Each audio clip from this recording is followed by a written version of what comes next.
السلام عليكم ورحمة الله وبركاته.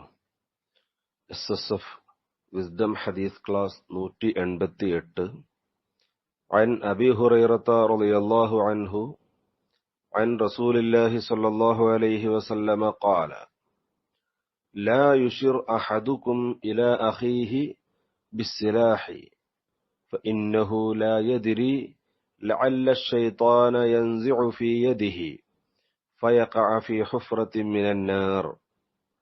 ബഹുമാനപ്പെട്ട ഇമാം ബുഖാരി, ഇമാം മുസ്ലിം റളിയല്ലാഹു തആല അൻഹുമാ റിപ്പോർട്ട് ചെയ്യുന്ന ഹദീസ്.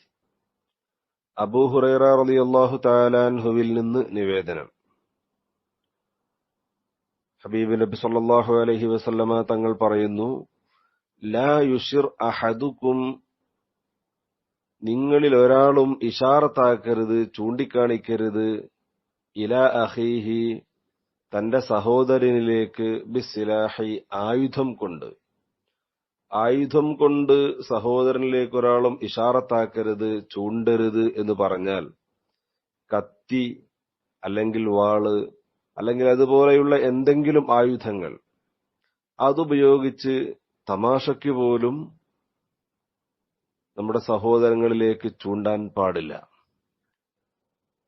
ഒരുപക്ഷെ തമാശക്കായിരിക്കാം, അങ്ങനെയെങ്കിൽ പോലും ആയുധം കൊണ്ട് കളിക്കരുത്.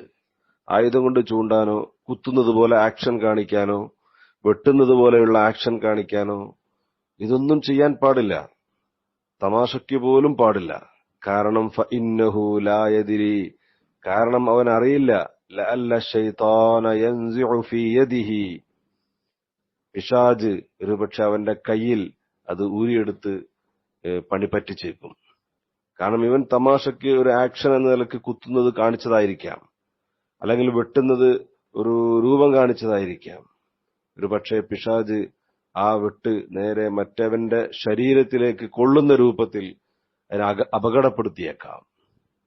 അതുകൊണ്ട് ആയുധം കൊണ്ട് കളിക്കരുത്, അത് അപകടമാണ്. തമാശയ്ക്ക് പോലും ആയുധം കൊണ്ട് കളിക്കാൻ പാടില്ല. നമ്മൾ വെറുതെ ഇരിക്കുമ്പോൾ നമ്മുടെ കയ്യിൽ കത്തിയുണ്ട്, തൊട്ടടുത്ത് നമ്മുടെ സുഹൃത്തിരിക്കുന്നുണ്ട്, അപ്പൊ തമാശക്ക് ഇതുകൊണ്ടൊരു കുത്തുകുത്തിയാൽ എങ്ങനെയുണ്ടാകും എന്നൊക്കെ പറഞ്ഞ് തമാശക്ക് പോലും അങ്ങോട്ട് കളിക്കാൻ പാടില്ല. വീട്ടിൽ സ്ത്രീകളൊക്കെ പ്രത്യേകിച്ച് മീൻ വെട്ടുന്ന സമയത്തും അതേപോലെ തന്നെ മറ്റു ഉള്ളിയരിയുകയും ഇങ്ങനെ തുടങ്ങി കത്തികളൊക്കെ ഉപയോഗിക്കുന്ന സമയത്ത് കുട്ടികൾ ചിലപ്പോൾ എന്തെങ്കിലും കുരുത്തക്കേട് കളിക്കുമ്പോൾ, ഒരു കുട്ടികൾ അനുസരണക്കേട് കാണിക്കുമ്പോൾ വെറുതെ കുട്ടികൾക്ക് നേരെ കത്തി കൊണ്ട് തമാശക്ക് ഒന്ന് ഓങ്ങാറുണ്ട്, ഒന്ന് ഇശാറത്താക്കാറുണ്ട്.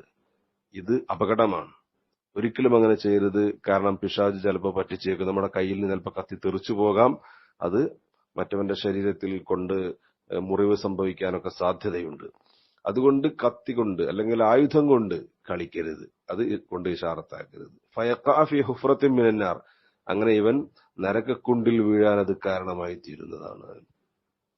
ഇവൻ തമാശക്കായിരിക്കാം എടുത്തത്, പക്ഷെ പിശാച് ഇവനെ പണി പറ്റിച്ചു, ഇവൻ അത് കാരണമായിട്ട് നരകത്തിൽ വീഴാൻ സാധ്യതയുണ്ട്. അതുകൊണ്ട് ഒരിക്കലും നരകത്തിൽ വീഴാൻ സാധ്യതയുണ്ട് എന്ന് പറഞ്ഞാൽ അത് ഇവൻ കത്തി കൊണ്ട് കളിച്ചു, മറ്റവനത് മരണപ്പെടാൻ കാരണമായി തീർന്നു. സ്വാഭാവികമായും അവനെ കൊന്നത് ഇവനാണ്. അബദ്ധങ്ങളൊക്കെയാണെങ്കിൽ പോലും അതിനെ കാരണക്കാരൻ ഇവനാണല്ലോ. അതുകൊണ്ട് തന്നെ അള്ളാഹുവിന്റെ ഭാഗത്ത് നിന്ന് ശിക്ഷ കിട്ടാൻ സാധ്യതയുണ്ട്. അതുകൊണ്ട് ഒരിക്കലും ആയുധം കൊണ്ട് കളിക്കരുത്, ആയുധം ഒരിക്കലും ഉപയോഗിക്കരുത്. അത് അനിവാര്യ ഘട്ടങ്ങളിൽ മാത്രം, ആവശ്യത്തിന് മാത്രം ഉപയോഗിക്കാനുള്ളതാണ്. അല്ലാഹു തആല നമ്മുടെ ജീവിതത്തെ പിശാചിന്റെ ഇടപെടലുകളിൽ നിന്ന് മുക്തമാക്കി സംശുദ്ധമായ ജീവിതം നയിക്കാൻ, അല്ലാഹുവും അവന്റെ ഹബീബും ഇഷ്ടപ്പെട്ട രൂപത്തിൽ ജീവിതം നയിക്കാൻ നമുക്കെല്ലാവർക്കും തൗഫീഖ് നൽകുമാറാവട്ടെ. ആമീൻ. അസ്സലാമു അലൈക്കും.